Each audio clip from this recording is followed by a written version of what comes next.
Muy buenas tardes, compañeros. Los saluda Juan Carlos Ruiz. Vamos a tener hoy una entrevista con la connotada periodista Evelyn Blanc, una periodista con mucho terreno recorrido. Ella es egresada de la Universidad Francisco Marroquín. Ha trabajado en diferentes medios impresos, televisivos. Se ha desempeñado también como columnista de prensa en varios medios. Ha llegado a ocupar cargos ejecutivos. Además, es fundadora de la Asociación Doces y de Centros Civitas en Guatemala que trabajan para la defensa de la libertad de expresión. También ha participado en redes interamericanas de observación de medios como la Red Andy, América Latina y el Observatorio de Medios de América Latina. Desde el periodismo y desde esos espacios ha realizado distintas acciones de promoción de los derechos de niñas y niños con diversos actores sociales. Es decir, es toda una periodista y comunicadora integral. Buenas tardes, licenciada Blanc. Es un gusto tenerla aquí con los alumnos del sexto semestre de la carrera de Ciencias de la Comunicación del Centro Universitario de Oriente CUNORI de la USAC. Muchas gracias. Buenas tardes, Juan Carlos, mi querido amigo, mi ex compañero de andanzas en Crónica. Y buenas tardes a todos los queridas, futuros colegas en el periodismo. Me imagino que muchos de ustedes ya están practicando. Así es. Ya algunos incluso son periodistas en activo, ¿verdad?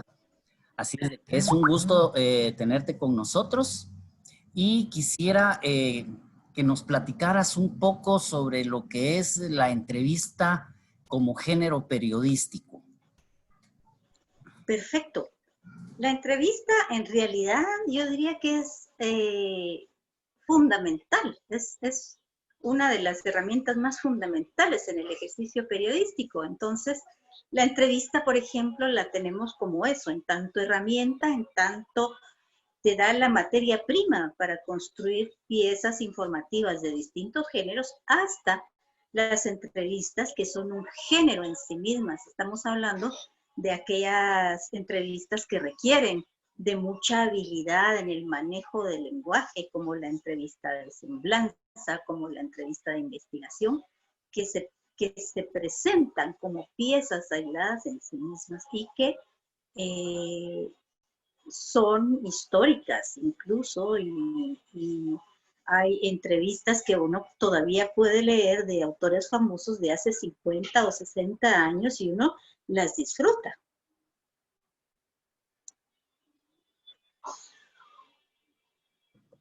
Perdón, ¿qué tipo de entrevistas existen? Mencionabas la informativa, la semblanza. ¿Qué tipos de entrevistas se pueden encontrar? Bueno, las entrevistas pueden ser clasificadas de mucha manera porque es dependiendo desde qué espacio las clasifiques. Por ejemplo, por su forma de ser, hay entrevistas que son abiertas y cerradas o directas, como le llaman también. Entonces, por ejemplo, estamos hablando de una entrevista abierta. Es una entrevista donde tú como periodista tienes un cuestionario mínimo, un cuestionario básico, pero dejas fluir la conversación, porque, bueno, después vamos a hablar de la técnica, pero lo mejor para hacer una entrevista es conversar con la fuente. Entonces, tú dejas fluir la información porque te interesa aprender mucho, porque tienes tiempo para aprender, porque necesitas aprender más sobre ese tema. Entonces, no necesitas sujetar tanto, ni sujetarte tú, ni sujetar tanto a tu entrevistado con la pregunta y respuesta, como si pasa con la entrevista directa, que es cuando tú pones pregunta, tal, respuesta, tal. Y es muy cerrada, pero también tiene su fin de existir, y es que hay temas que son muy polémicos y donde uno necesita que exactamente la fuente le responda a esa pregunta que está haciendo y no le interesa tal vez mucha más información de contexto que la misma respuesta. Y también hay entrevistas en función del soporte, donde se trasladan, ¿no? Las entrevistas de radio, de televisión, de prensa, que son diferentes en sus características también. Y hay entrevistas, por ejemplo, según su función, las de investigación, las de semblanza, las de investigación, o sea, depende de dónde las quieras catalogar. Las entrevistas pueden ser catalogadas de distintas maneras. ¿Cómo debe prepararse un reportero para una entrevista, digamos, en este caso, puramente informativa, de pregunta y respuesta, dirigida, digamos, a un funcionario, a una persona que tiene algo que informar? Ok, aquí estamos hablando de algo que es muy importante, y que es la técnica periodística. ¿Qué es la técnica periodística? La técnica periodística es el conjunto de procedimientos que tú utilizas en el periodismo para garantizar los buenos resultados en tu entrevista. Y algo que es fundamental decir es que en el periodismo la técnica está imbricada con la ética. O sea que la técnica periodística supone un conjunto de reglas o normas que también observan la ética. La primera observación en términos éticos que se hace, por ejemplo, es que la entrevista no es un campo de guerra, es un campo de conocimiento. Y lo menciono en primer lugar porque hay mucha gente que piensa que violentando a la fuente o agrediendo a la fuente va a mostrar algo ante su público, y la verdad es que es bastante desagradable ver a un periodista que no guarda cierta compostura ante su fuente. Pero, hecho esta aclaración, lo primero que es fundamental es conocer uno el tema. Es cierto que a veces llegamos, y lo vemos mucho en los noticieros de televisión, es cierto que muchas veces llegamos con la fuente a la carrera y preguntamos cualquier cosa que se nos ocurre, y se nota cuando la persona que está entrevistando no conoce sobre el tema. Entonces, es bien importante darse, aunque sea un minuto, aunque sea 30 segundos, para averiguar un poco sobre la fuente, quién es esta persona y cuál es el tema de actualidad, porque generalmente este tipo de entrevistas que yo hablo, que es el tipo de entrevistas que se hacen en la carrera cuando alguien está dando declaraciones, pues no da mucho margen, pero es muy importante primero, aunque sea mínimamente, tratar de averiguar de qué va la cosa. No se diga cuando se hace una entrevista de investigación o semblanza. Ahí es obligado que debes hacer una investigación profunda, sobre todo porque estás tratando de trasladar más conocimiento. Entonces, o hablar, dar a conocer más aspectos de la vida de esta persona. Y uno siempre encuentra, por ejemplo, supónganse que van a entrevistar un premio Nobel. Entonces, ustedes pueden muy bien ver sus biografías, pero siempre quedan aspectos que suenan interesantes. Y entonces, donde el periodista dice, esto, aquí voy a profundizar, aquí voy a preguntar. Incluso muchos periodistas hablan con amigos o familiares antes de hacer una buena entrevista de semblanza. Entonces, es muy importante conocer la fuente y dominar el tema, aunque sea mínimamente. Otra cuestión que es aplicación de técnica es grabar la entrevista. Siempre. Sobre todo cuando se encuentra uno ante alguna fuente que es muy polémica, que suele desdecirse de lo que ha dicho o negar lo que ha dicho. Entonces, siempre es importante grabar la entrevista, aunque sea de esas entrevistas que se hacen rápido, y sobre todo porque en el corre-corre del ejercicio periodístico a uno a veces se le olvidan los términos utilizados por la fuente, y es importante tener esa grabación para regresar y consignar lo que se ha afirmado. Otra, por supuesto, es adicionalmente, siempre se recomienda tener una libreta de notas, porque cuando estás escuchando la entrevista hay algo que te interesó, pero no quieres interrumpir a la fuente.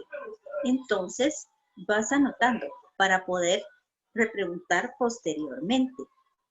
Eh, como les digo, guardar en todo momento la cordialidad, verificar el equipo. Verificar el equipo es algo muy importante.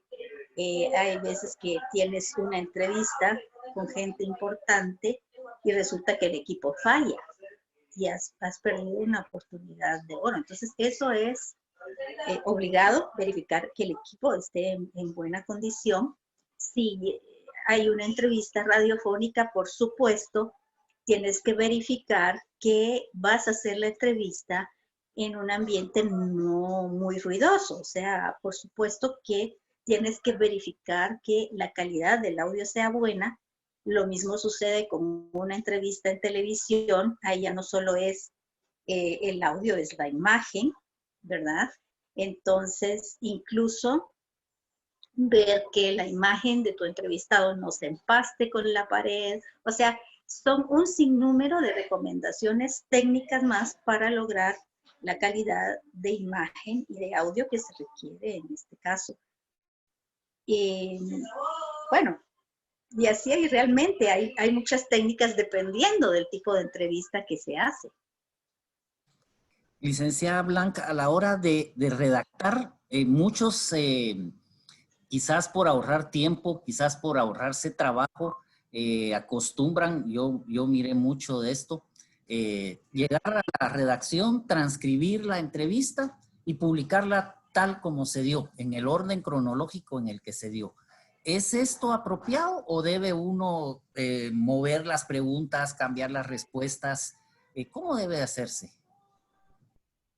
Uno puede dar, depende del tipo de entrevista que estás haciendo. Obviamente, si es una entrevista directa y tú estás formulando las preguntas principales al principio, pues claro que es recomendable reproducir el orden. Lo que sí es que no hay que alterar las palabras del entrevistado siempre y cuando no se haga para mejorarla. O sea, hay veces que dice uno, bueno, voy a poner un sinónimo y realmente no significa lo mismo y cambiaste todo el significado. Pero también hay ocasiones en que los entrevistados han utilizado mal un término. Entonces, esto se vale corregir, porque al final lo que quieres es una mundial para todo el televidente o el radio escucha. Entonces, creo que es importante redactar. Yo sé que es muy difícil con falta de tiempo transcribir toda la entrevista, pero si no tenemos tiempo de transcribir toda la entrevista, sí creo que es importante transcribir los párrafos más relevantes, los párrafos que realmente vas a usar para que cuando los traslades no pierdan el sentido que tuvieron cuando fueron dichos. La verdad es que en el periodismo uno puede darse muchas libertades, como te digo, con esa entrevista que no es un fin en sí mismo, que no es un género en sí mismo. Entonces, tú puedes usar muchas formas de redacción para hacer una buena entrevista. Puedes jugar, por ejemplo, con el flashback, como se hace en el cine, ¿no? Que empiezas de atrás para adelante. O sea, todo eso es parte de la creatividad.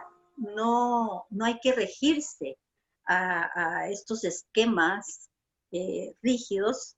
Uno puede darse la libertad, pero uno puede hacerlo si domina cierta capacidad de reacción también. Si uno no domina cierta capacidad de redacción, pues es mejor hacerlas más sencillas, pero en tanto se conserve el espíritu de lo que se ha hecho en la entrevista, puede tener distintas formas. Usted hablaba de no confrontar, no pelearse con el entrevistado, ¿verdad? Sí está claro que enojado, cuando alguien se enoja difícilmente da una buena información.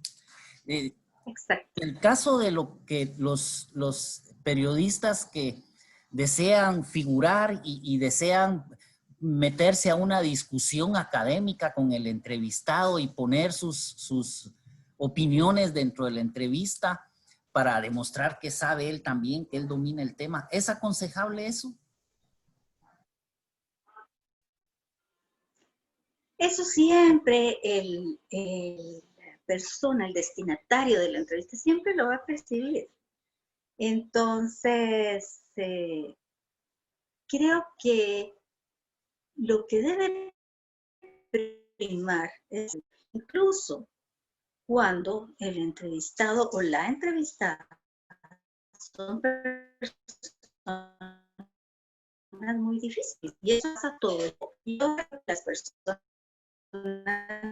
que más le costaba a la gente entrevistar, porque él siempre te regresaba la pregunta.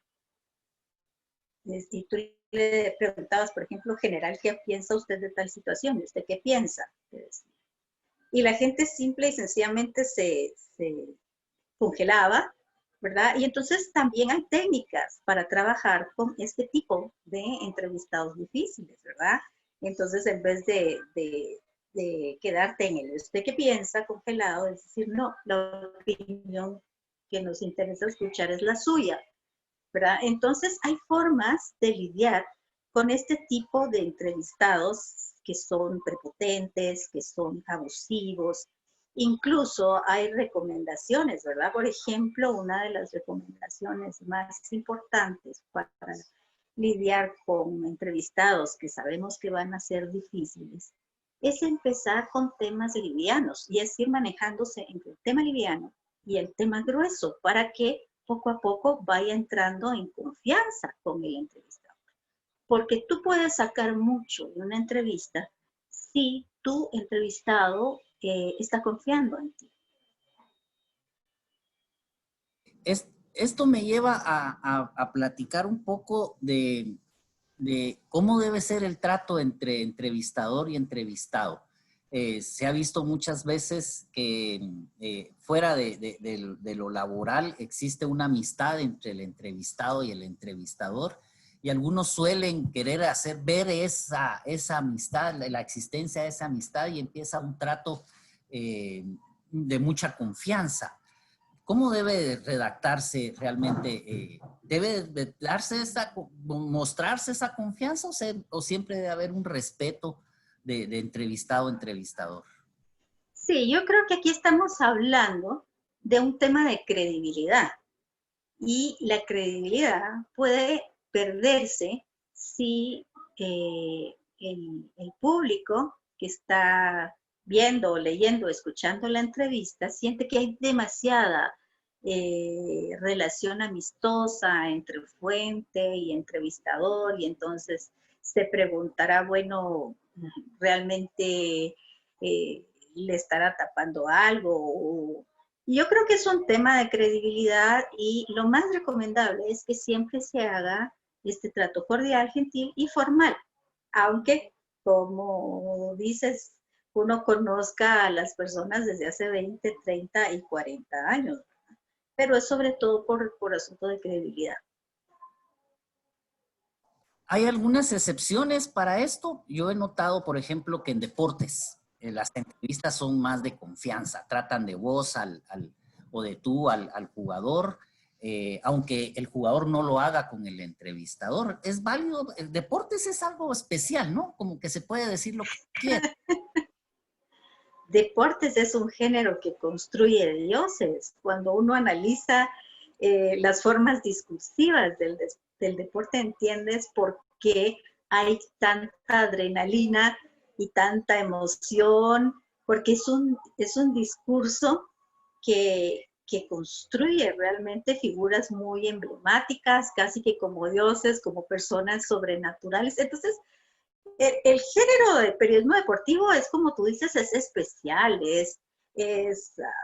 tiene sus características, es raro. Y yo creo que en ese sentido, en el sentido de que yo te miro como un dios, también hay una intención de hacer parecer como que, pero yo soy cercano a ti, te conozco. Ahí juegan porque al final y al cabo somos personas. Las entrevistadas y los entrevistadores somos personas y entramos en dinámicas sociales, en contextos sociales, tenemos trasfondos culturales. Y cuando uno analiza todo lo que sucede en esos espacios especiales, como la cobertura del deporte, se da cuenta de que son también construcciones sociales que tienen comportamientos propios. Esto me lleva a la última pregunta. ¿Existe entre los periodistas, es decir, como en cualquier otra persona, preferencias ideológicas, deportivas, políticas, etcétera, verdad? El periodista es humano también, es una persona y como tal tiene preferencias. Por lo tanto, es subjetivo a la hora de apreciar la realidad. Así es, el periodismo siempre es subjetivo. ¿Cómo superar esa subjetividad y presentar al lector o al público en general noticias verdaderamente balanceadas y cercanas a la realidad? Bueno, primero, no tienes nunca que renunciar a tus creencias, pero siempre tienes que poder hablar y poder escuchar a las demás personas. Eso es como norma de vida, ¿verdad? Como periodista estás obligado porque estas fuentes, aunque no te gusten, y yo me recuerdo cuando nosotros hacíamos periodismo en los años 80, que todavía estábamos en tiempos del enfrentamiento armado, teníamos que entrevistar militares y sabíamos que las masacres estaban sucediendo y teníamos que escuchar lo que nos decían, ¿verdad? Pero eran fuentes informativas y teníamos que recoger la versión, aunque posteriormente esa versión se matizara. Entonces, no es que haya que renunciar a las creencias ni a los criterios personales, pero siempre hay que estar abierto a escuchar los otros criterios, porque de eso se trata el periodismo. El periodismo se trata de tener suficientes elementos que le permitan a los públicos de los medios interpretar la realidad. Muchas gracias, licenciada Blanca, muy amable. En nombre de los alumnos del sexto semestre de la carrera de Ciencias de la Comunicación, y seguramente sus comentarios van a ser de mucha utilidad para los alumnos. Muchas gracias por esta invitación y un fuerte abrazo a todos los amigos y colegas en Chiquimula. Muy bien.